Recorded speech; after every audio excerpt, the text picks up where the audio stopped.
Welcome into the In the Money podcast for KeenelandSelect.com for Saturday, September 17th, opening weekend of the September meet at Churchill Downs.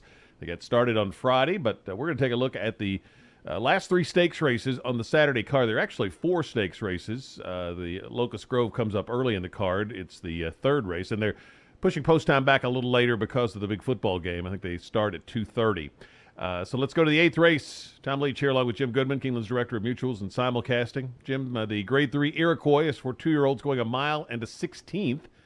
And who did you like in this one? Yeah, this is a win you're in. So whoever wins this has a free trip to the Breeders' Cup. I couldn't get away from Recruiting Ready. I think he's going to be a big favorite here coming out of the Saratoga Special. Only lost by a length and beat a couple horses. Tip Tip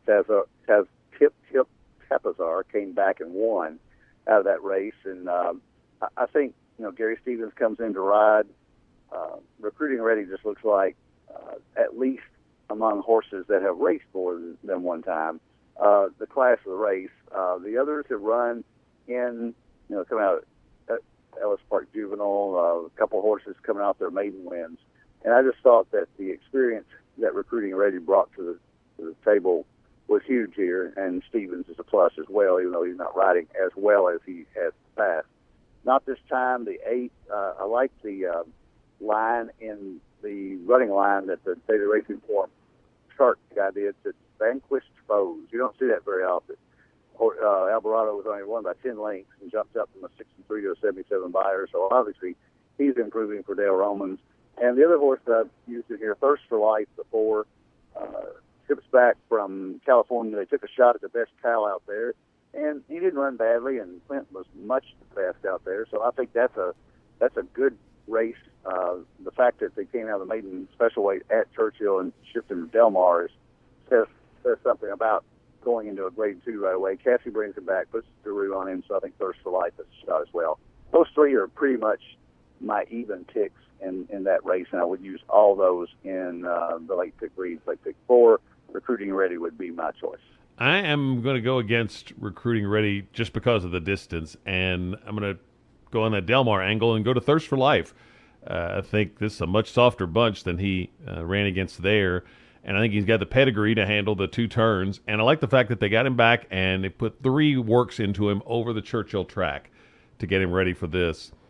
So Thirst for Life is the one I like in here.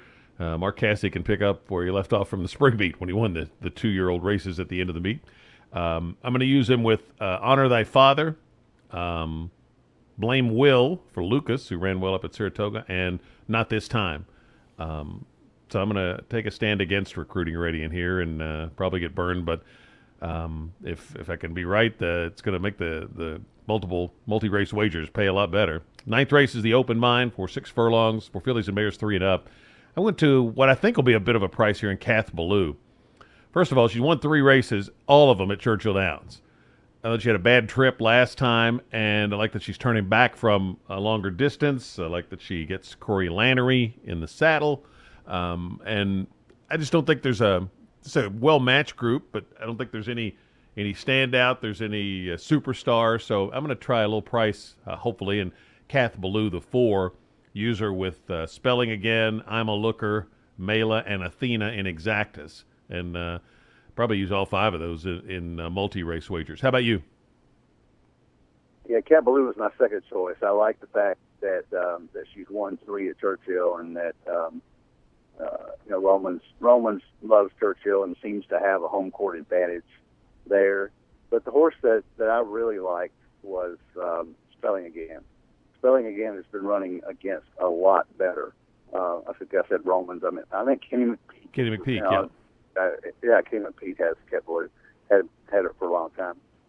Spelling Again comes out of the Grade 1 Ballerina and only got beat by 5 lengths by some really nice horses, including Karina Mia. And if you go back, she's won 2 Grade 2s in her, including the Chaluki here last year at Churchill. At a little bit longer distance, she's shorting up to 6 furlongs, and I just think Brad Cox has been on fire all year long. He's winning at a 28% clip, and I like Spelling Again a lot in here. The comment that you made about you didn't have a standout, I think Spelling Again is a standout here, and I would single her in a pick 3 or pick 4. Cat Ballou would be my second choice, and I'm a Looker.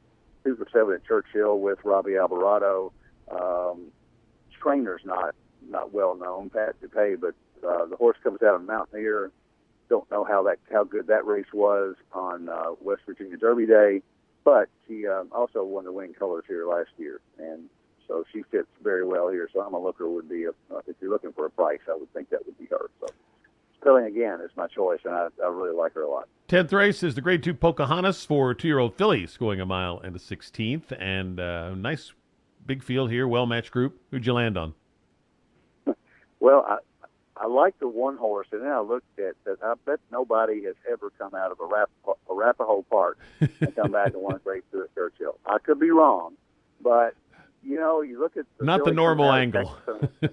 No, it's not. But it's a $100,000 race, and she won by 13 lengths. So maybe they figured out she was a little better than that competition, and she's won by 4, by 18, and by 13 at Lone Star. Got a nice buyer, an 88 buyer, the second time out at Lone Star. So she was my pick, but I just can't put a lot of faith in a horse moving that far up in class. And not saying anything against Texas breds, but I'd be surprised if she's that good, but she may be. She may be that quick, and if she is, it'll be a very impressive, quickly over race because her buyer figures are way over anything in here. I guess I settled on Dream Dancing, the 2. Turf to Dirt for Cassie and Giroux. I think the race on August the 7th, the maiden breaker, she lost to Coasted, and Joust was also in that race. So all 3 of the top 3 finishers came back and won. So that was a key race. Come back to Saratoga and just kind of workmanlike won her second race. So I think Dream Dancing is probably going to be my pick in here. I would also use Ever So Clever, the 8, in the Adirondack on August 19th at Saratoga. It did not run very well at all, but go back to her maiden win at Churchill. Maybe she just bit off more than she could chew, but she was 9-5 against that field in the Adirondack, and against Silverton and Nanamela, and so Ever So Clever's got some bad class as well. I think Asmussen thinks well of this filly. So Ever So Clever would be my second choice. I would use those 3 at least in the pick 4 though. Bring On the Music's going to be interesting to watch. So I think she could be really good. I'm going to take the 8, Ever So Clever. I saw Asmussen quoted this week about how she would just really love 2 turns. You've been waiting to get her to go long. And she gets back to Churchill where she ran really, really big. So I'm going to forgive the race at Saratoga and look for a bounce back for Ever So Clever. Dream Dancing was the other one I was back and forth between those 2.